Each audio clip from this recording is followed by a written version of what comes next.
Dindigul Palani road Ayyankulam புனித ஏழைகளின் கன்னிமாதா ஆலய திருவிழா கொடியேற்றத்துடன் அதிவிமர்சையாக துவங்கியது. திண்டுக்கல் மாநகராட்சிக்குட்பட்ட பழனி ரோடு ஐயன்குளம் பகுதியில் அமைந்துள்ள புனித ஏழைகளின் கன்னிமாதா கோவிலில் ஆண்டு திருவிழா கொடியேற்றத்துடன் வெகு விமர்சையாக துவங்கியது. முன்னதாக புனித ஏழைகளின் கன்னிமாதா உருவம் பொறித்த கொடியானது ஊர்வலமாக எடுத்து வரப்பட்டது. தொடர்ந்து திண்டுக்கல் மறைமாவட்ட அதிபரும் பங்குத்தந்தையுமான மரிய இன்னாசி, திண்டுக்கல் மறைமாவட்ட முதன்மை குரு சகாயராஜ் ஆகியோர்களால் சிறப்பு திருப்பலி நிறைவேற்றி வெள்ளிக்கிழமை இரவு 9:30 மணி அளவில் வான வேடிக்கைகள் முழங்க அன்னையின் கொடி ஏற்றப்பட்டது.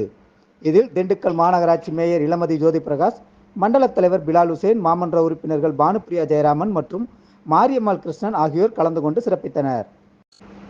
3 நாட்கள் நடைபெறும் இந்த திருவிழாவில் சனிக்கிழமை இரவு மின்தேர் பவனியும், ஞாயிற்றுக்கிழமை காலை பகல் சப்பர ஊர்வலமும் நடைபெறும். திருவிழாவிற்கான ஏற்பாட்டினை நாட்டாண்மை சங்க நிர்வாகிகள், ஊர் முக்கியஸ்தர்கள், ஊர் பொதுமக்கள், ஊர் இளைஞர்கள், அன்பியம் மகளிர் குழு உள்ளிட்டோர் சிறப்பாக செய்திருந்தனர்.